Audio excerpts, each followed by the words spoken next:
Assalamualaikum warahmatullahi wabarakatuh. Bismillah, alhamdulillah, wala hawla wala quwwata illa billah. Asyhadu an la ilaha illallah wa la syarikalah. Wa asyhadu anna Muhammadan abduhu wa rasuluhu la nabiyya ba'dah. Pada yang terhormat Raisul Madrasah Ibu Yusri Haryati, kepada Dewan Guru,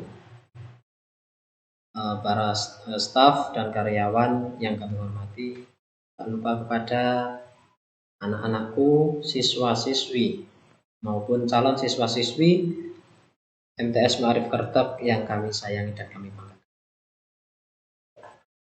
Semoga kita semua di tengah-tengah wabah pandemi ini senantiasa diberikan kesehatan, diberikan ilmu yang bermanfaat fid dini wa dunya hatal akhirah, amin. Perkenankanlah saya akan menyampaikan materi tentang KNU-an dan Aswaja. Namun sebelum itu, izinkan saya untuk memperkenalkan diri terlebih dahulu. Pepatah mengatakan tak kenal maka tak sayang. Kalau dalam istilah kita, tak kenal maka ta'aruf. Ta'aruf itu masa pengenalan. Jadi sama ini masa pengenalan siswa madrasah. Perkenalkan, nama saya Arif Jayan Ahmad, biasa dipanggil Pak Jaihan. Kemudian domisili saya ada di Sayangan, Sudulewo. Saya di sini di MTS mengampu mata pelajaran bahasa Arab dan KNU-an. Berbicara tentang NU atau Nahdlatul Ulama. Nahdlatul Ulama itu Nahdhah artinya kebangkitan. Ulama ini merupakan jamak dari alim. Alim itu orang yang mengetahui. Kebangkitan dari para ulama. Sebelum NU berdiri, itu para kiai sudah membentuk suatu forum-forum atau kelompok organisasi tertentu seperti taswirul afkar atau potret para pemikir, atau bisa dikatakan juga kebangkitan para pemikir. Kemudian Nahdlatul Tujar, kebangkitan para pedagang. Kemudian Nahdlatul Wathon, kebangkitan tanah air. Namun yang menjadi awal lahirnya Nahdlatul Ulama ini berawal dari pembentukan Komite Hijaz. Ya, problem keagamaan global yang dihadapi oleh para ulama pesantren di kala itu, yaitu ketika dinasti Saud atau Raja Saud itu ingin membongkar makam Nabi Muhammad SAW, karena menjadi tujuan ziarah seluruh muslim dunia yang dianggap, yang menurut mereka itu adalah bid'ah. Selain itu, Raja Saud juga ingin menerapkan kebijakan untuk menolak praktek bermadzhab di wilayah kekuasaannya, karena ia hanya ingin menerapkan satu mazhab saja, yaitu Wahabi, sebagai mazhab resmi kerajaan. Nah, rencana tersebut kemudian lantas akan diangkat ke Muktamar Dunia Islam di Mekah. Muktamar itu ya perkumpulan dunia Islam yang ada di Mekah. Kemudian ini mengundang semua dunia Islam, dunia yang negara-negara yang mempunyai yang Islam, beragama Islam. Kemudian hal ini bagi ulama pesantren merupakan suatu ancaman untuk berkembangnya atau kemajuan peradaban Islam itu sendiri. Kemudian Kiai Wahab mengusulkan mengirim delegasi untuk mengikuti muktamar tersebut dengan membawa persoalan mengenai praktek keagamaan Islam tradisional di Indonesia. Namun usul itu ditolak karena dikarenakan tidak mewakili suatu organisasi Islam tertentu. Kemudian penolakan itulah yang kemudian membuat golongan Islam tradisional untuk memutuskan akan mengambil jalan sendiri untuk menghadap Raja Saud untuk memperjuangkan kepentingan mereka. Nah, maka pada 16 Rajab 1344 Hijriah atau bertepatan dengan 31 Januari 1926, para kiai berkumpul di kediaman Kiai Wahab Hasbullah dan memutuskan membentuk suatu organisasi masyarakatan Islam. yang dinamakan Nahdlatul Ulama, yang hari itu juga ditetapkan sebagai hari lahirnya NU yang dipimpin oleh Kiai Haji Hasyim Asy'ari sebagai Rais Ansuriah pertama. Nah, kemudian apa sih tujuan organisasi NU? Organisasi NU itu pada awalnya bertujuan ingin memberlakukannya ajaran Islam yang menurut paham Ahlus Sunnah wal Jamaah dan menganut salah satu mazhab 4, yaitu mazhab Hambali, Hanafi, Syafi'i dan Maliki. Kemudian di tengah-tengah kehidupan masyarakat di dalam Negara Kesatuan Republik Indonesia atau NKRI. Kemudian dalam NU itu mempunyai lambang, yaitu lambang bola dunia. Bola dunia dalam lambang NU itu ada bola dunia. Nah, bola dunia itu melambangkan bahwa manusia itu berada di dunia. Manusia itu berada di dunia ini. Kemudian ada tali dan tambang. Ada tali dan tambang ini menunjukkan bahwa NU ini adalah kuat, kokoh. Kemudian jumlah talinya ini ada 99. Tambang ini jumlahnya 99 yang menunjukkan bahwa Asmaul Husna atau Asma Allah ada 99. Kemudian di sini juga dalam lambang NU itu ada peta, terlihat peta Indonesia. Di sini menunjukkan bahwa Indonesia itu merupakan pijakan atau lahirnya Nahdlatul Ulama. Jadi NU itu lahir di Indonesia. Kemudian ada juga 5 bintang di atas bola dunia melambangkan Nabi Muhammad dan para sahabatnya. 1 bintang di atas Nabi Muhammad yang 2 samping kanan dan 2 samping kiri itu para sahabat. Kemudian 4 bintang di bawah bola dunia itu melambangkan mazhab 4. Itu tadi mazhab Hanafi, Syafi'i, Maliki dan Hambali.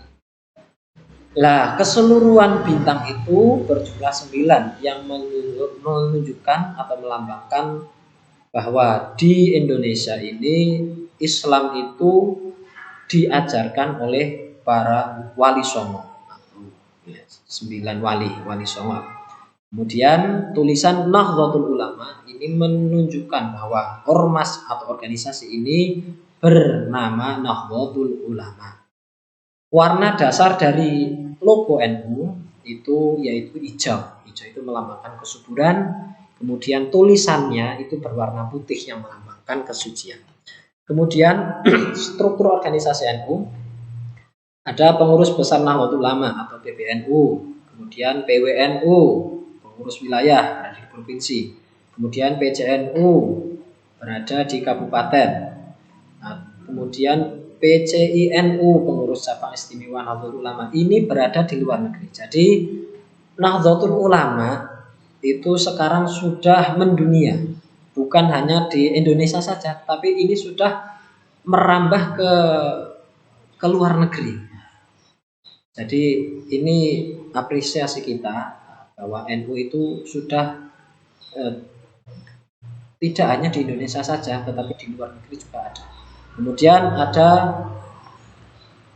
MWCNU atau pengurus Majelis Wakil Cabang yang berada di kecamatan, kemudian pengurus ranting berada di desa, kemudian PAR atau pengurus anak ranting yang berada di desa.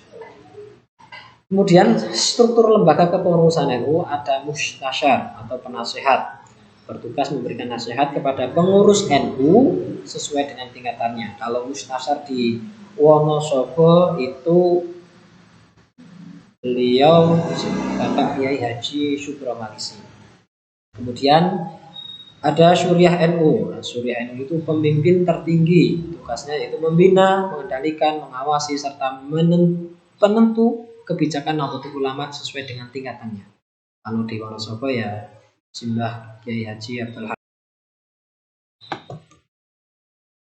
Kemudian Syuriah NU tadi adalah pemimpin tertinggi yang tugasnya mengendalikan, mengawasi penuntut kebijakan Nahdlatul Ulama sesuai dengan tingkatnya. Di Wonosobo itu Mbah Abdul Halim Al-Hafidh.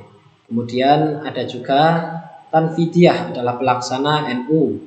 Tugasnya yaitu menjalankan program kerja pimpinan dan memimpin jalannya organisasi serta menyampaikan laporan secara periodik kepada pengurus syuriah. Ini kalau di Wonosobo Bapak Yai Haji Arifin Sidik. Kemudian lembaga NU. NU mempunyai beberapa lembaga yang bertugas sesuai dengan bidangnya. LDNU bertugas di bidang dakwah, kemudian LP Ma'arif di bidang pendidikan formal, termasuk MTS Ma'arif ini di bawah naungan LP Ma'arif. Kemudian LPNU bidang perekonomian, LP2NU bidang pengembangan pertanian, peternakan dan perikanan. Kemudian RMI Rabithah Ma'ahidil Islam ini untuk pengembangan pondok pesantren. Ada juga LKNU di bidang kemaslahatan, keluarga, kependudukan dan lingkungan hidup. Kemudian Lakpesdam, ini sumber daya manusia. Kemudian LPBHNU, penyuluh dan bantuan hukum NU. Kemudian ada Lazisnu, lembaga amil zakat, infak dan sedekah. Ini tugasnya ya menghimpun, menghitung, mentasyarufkan kepada yang berhak menerima. Kemudian LWPNU, lembaga wakaf pertanahan NU. LBM, lembaga Fakhsul Masail. Fakhsul Masail ini bertugas memutuskan suatu perkara yang aktual, perkara yang harus ada kepastian hukumnya, yang hukumnya belum jelas di dalam Al-Quran maupun hadis, belum disebutkan dalam Al-Quran hadis. Nah, ini Fakhsul Masal ini forum diskusi para ulama, para kiai untuk menghasilkan suatu hukum baru yang tidak bertentangan dengan Al-Quran dan hadis. Kemudian lembaga Takmir Masjid NU, kemudian Ikatan Seni Hadroh NU di bidang seni hadroh, kalau dalam bahasa kita terbangan. Kemudian LKNU, lembaga kesehatan NU. Selain itu, NU juga mempunyai lajnah, yaitu lajnah falakiyah, bertugas dalam penanggalan hijriah awal atau akhir bulan Ramadan atau awal bulan Syawal itu ya. Biasanya kita mengikuti dalam sidang isbat itu ada.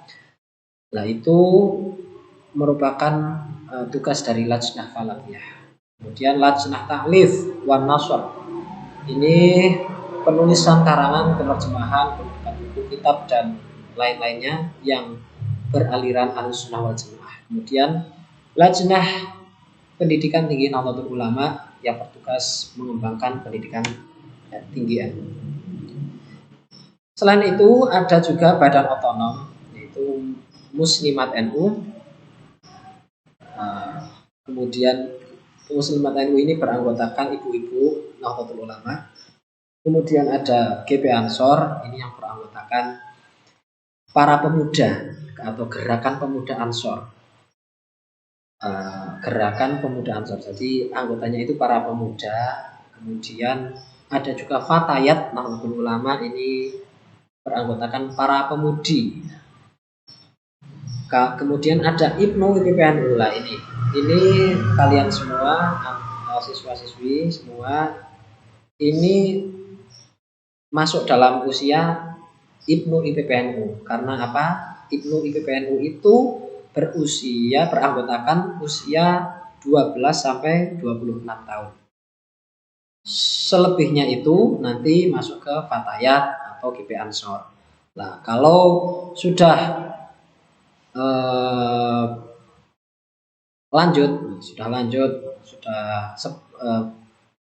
sudah di atas pemuda, di atas pemudi, kemudian masuk ke Muslimat atau NU. Ibnu IPPNU, Ibnu itu Ikatan Pelajar Nahdlatul Ulama dan Ikatan Pelajar Putri Nahdlatul Ulama. Nah, ini beranggotakan kita semua yang sedang mengenyam pendidikan di bangku MTS atau seusia atau setara SLTP. Ya. Jadi ini semua saya kira sudah masuk ya, sudah 12 tahun. Kalian semua sudah 12 tahun, silahkan untuk bisa mengikuti yang ingin berjuang di Nahdlatul Ulama, bisa mulai mengikuti IPNU atau IPPNU sedini mungkin ya, agar tujuannya melatih diri kita, kemudian mempertebal keyakinan kita, akidah kita, paham kita Ahlussunnah wal Jamaah. Kemudian Jamiah Al-Thariqah Al-Mutabara'ah An-Nafiyah, ini forum atau kelompok Thariqah Aswaja, Thariqah Nahdlatul Ulama, ahli Thariqah. Kemudian JQH, Jamiatul Qura wal Hufat, ini berkelompok atau beranggotakan para qori atau pembaca Al-Quran, wal Hufat dan penghafal Al-Quran. Kemudian Pergunu, Persatuan Guru Nahdlatul Ulama. Kemudian ada ISNU, Ikatan Sarjana Nahdlatul Ulama. Ada juga Sarbu Musi, Syarikat Buruh Muslim Nahdlatul Islam. Kemudian ada Pakar Nusa. Pakar Nusa ini bergerak di bidang atau ketahanan tubuh atau pencak silat, seperti pencak silat. Nah, insya Allah di MTS kita nanti ada Pakar Nusa, silahkan nanti bisa diikuti.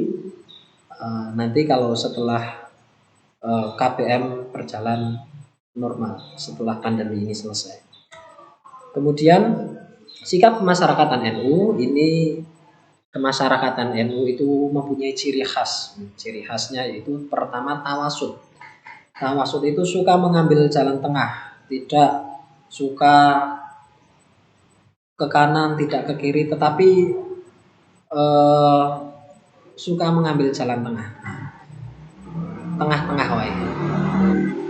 Kemudian iktidal itu tegak lurus maksudnya itu ya kita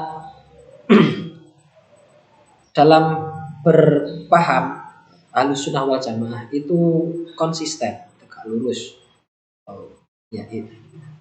Dalam mengikuti paham Ahlussunnah wal Jamaah. Kemudian tasamuh atau toleran. Toleran ini kita sebagai warga Nahdliyin, kita mempunyai ciri khas kita itu moderat atau bertoleransi terhadap agama lain atau bahkan terhadap aliran-aliran lain. Kita tidak mengkafir-kafirkan suatu agama tertentu, kita tidak mengkafir-kafirkan agama suatu aliran-aliran tertentu. Tetapi kita meskipun kita yakin bahwa Ahlussunnah wal Jamaah adalah yang paling benar, tetapi kita tidak serta-merta menyalahkan aliran-aliran atau kelompok-kelompok lain. Nah, kemudian tawazun ini seimbang. Nah, maksudnya seimbang di sini yaitu antara kehidupan dunia dan kehidupan akhirat itu seimbang. Nah, maksudnya dalam kita hidup di dunia ini tidak hanya tidak hanya mengutamakan tentang kehidupan dunia saja, tetapi kita juga mementingkan atau memikirkan kehidupan setelah di dunia. Nah, seperti dawuh sabdanya Rasulullah bahwa orang yang cerdas adalah orang yang bisa mengintrospeksi diri dan orang yang mampu mempersiapkan kehidupan setelah akhirat, setelah di dunia. Al-kayyisu man dana nafsahu wa lima ba'dal maut. Jadi orang yang cerdas itu orang yang mampu mengkoreksi diri sendiri, kemudian memikirkan setelah kita nanti meninggal. Kemudian setelah itu aswaja. Nah, aswaja ini Ahlussunnah wal Jamaah merupakan berasal dari Ahlussunnah wal Jamaah. Selanjutnya tentang aswaja, di sini alun berarti golongan, sunnah sesuatu yang datang dari Rasulullah, kemudian jamaah berkelompok. Nah, golongan yang menganut serta mengamal golongan ini alun golongan ya, golongan, kemudian sunnah itu sesuatu datang dari Rasulullah. Ini baik itu qauliyah atau perkataan, kemudian fi'liyah perbuatan, maupun takririyah ataupun ketetapan. Nah, ada sunnah takririyah ketetapan. Lah, maksudnya bagaimana ketetapan Rasulullah? Maksudnya bahwa Rasulullah di sini tidak melakukan hal tersebut, tetapi Rasul tidak menyalahkan.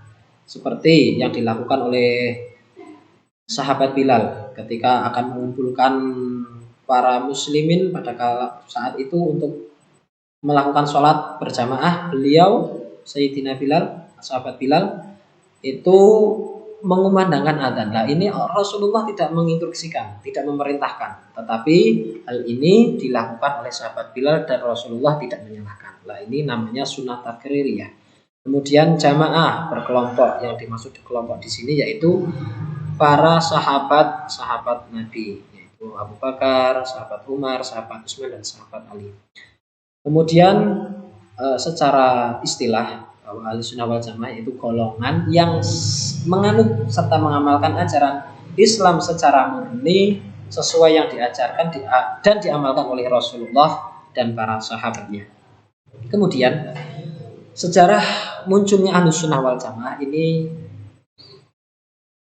meskipun Ahlussunnah wal Jamaah, istilah Ahlussunnah wal Jamaah itu pertama kali itu sudah ada di zaman Rasulullah, akan tetapi berlambatnya laun istilah ini mulai surut. Nah, ketika itu di zaman Rasulullah itu Rasulullah sudah pernah mendawuhkan, sudah pernah mengatakan bahwa nanti golonganku akan terpecah menjadi 73 golongan, dan satu yang satu yang benar atau yang selamat, kemudian 72 golongan itu yang akan masuk ke neraka. Nah, kemudian ditanya oleh sahabat, siapakah itu? Nah, yaitu Ahlus Sunnah wal Jamaah yang mengikuti sunnahku dan mengikuti para sahabat. Jadi di sini istilah Ahlus Sunnah wal Jamaah ini sudah ada di zaman Rasulullah. Nah, kemudian pada masa pemerintahan Abbasiyah, ini pemerintah Al-Ma'mun, kemudian masa pemerintahan Al-Mu'tasim, kemudian masa pemerintahan Al-Wasiq, ini menerapkan aliran Mu'tazilah yang beranggapan bahwa Al-Quran adalah makhluk. Nah, ini beberapa ulama pada zaman itu ada yang banyak yang mengalami penolakan menentang bahwa Al-Quran adalah makhluk. Nah, kemudian mereka yang menentang akhirnya dipenjarakan, kemudian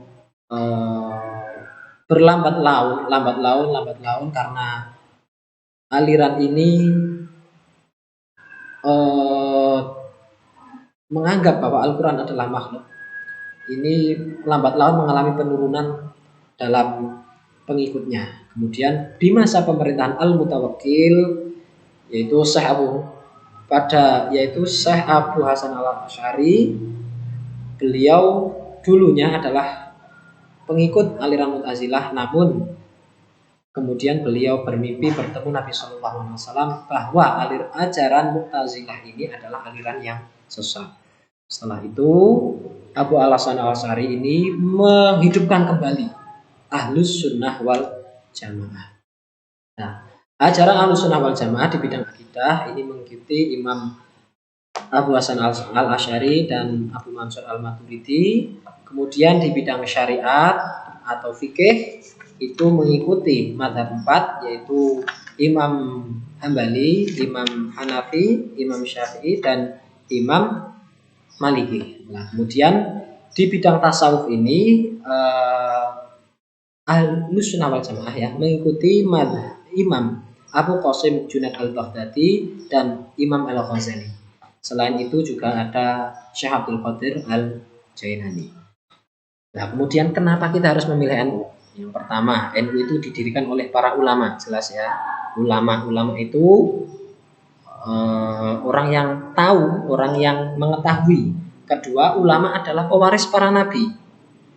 Al-ulama'u warasatul anbiya. Yang ketiga, ulama itu adalah penerus wali songo, yaitu membawa misi mengajarkan Islam secara rahmatan lil alamin. Jadi secara damai, tidak secara perang, secara melalui kesenian, melalui perdamaian, melalui kesantunan. Nah, itu yang diajarkan oleh para wali songo. Kemudian yang keempat, NU mengusung paham Ahlus Sunnah wal Jamaah. Jelas sekali bahwa Ahlus Sunnah wal Jamaah itu tadi kita mengacu atau mengikuti Rasulullah SAW dan para sahabat. Kemudian yang kelima yaitu sanad keilmuannya, NU itu sampai kepada Nabi Muhammad SAW. Dari kita sampai guru-guru kita, kemudian sampai para kiai, para ulama, kemudian para wali songo, sampai ke mazhab 4, sampai ke Nabi Muhammad SAW. Kemudian yang terakhir yaitu NU menjunjung tinggi NKRI harga mati, bahwa Indonesia ini merupakan negara kesatuan Republik Indonesia. Jadi Indonesia itu bukan negara Islam. Indonesia bukan negara dengan sistem pemerintahan Islam, tetapi karena Indonesia itu negara kesatuan Republik Indonesia, di dalamnya itu beragam agama, maka sebagai warga NU yang tasamuh, tolerannya, kita menghargai agama seseorang itu maupun aliran seseorang itu di bawah NKRI, Negara Kesatuan Republik Indonesia. Demikian, terima kasih apa yang dapat kami sampaikan, semoga bermanfaat. Kurang lebihnya mohon maaf. Dalam penyampaian tentunya banyak kekurangan, banyak kesalahan kata. Saya akhiri hadanallahu wa iyyakum ajma'in. Assalamualaikum warahmatullahi wabarakatuh.